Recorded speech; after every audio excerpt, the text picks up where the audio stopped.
C'est dans cette maison inachevée, située en plein milieu des marécages, au quartier Kingélé, dans le 3e arrondissement de la commune de Libreville, que vit ce sexagénaire de nationalité gabonaise. Jean-Michel Moketu Ngoma, c'est de lui qu'il s'agit, occupe cet espace depuis plusieurs années. Sa vie au quotidien est un véritable enfer, surtout en cette période de pluie, avec la montée des eaux, qui lui exige un équipement particulier pour se déplacer à l'intérieur de l'habitation. Comme si le sort s'acharnait sur lui, il est souffrant, atteint de neuropalu, comme l'atteste son dossier médical. Il n'a aucune ressource financière pour se procurer le traitement dont il a besoin. J'habite ici depuis le 15 novembre 2006.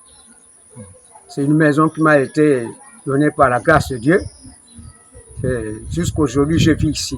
Et sûr, pour nous, la famille, c'est seulement en Zagnon où j'avais la personne qui m'a laissé ce terrain et cette maison. Pourtant issu d'une grande famille originaire du sud du Gabon et ayant selon certaines sources une progéniture, le vieux Jean-Michel Moketu Ngoma dit n'avoir aucune nouvelle de ses proches qui lui ont visiblement abandonné à son triste sort. Tout le monde est à l'embarrané, n'ont jamais même pensé à me visiter, même un jour.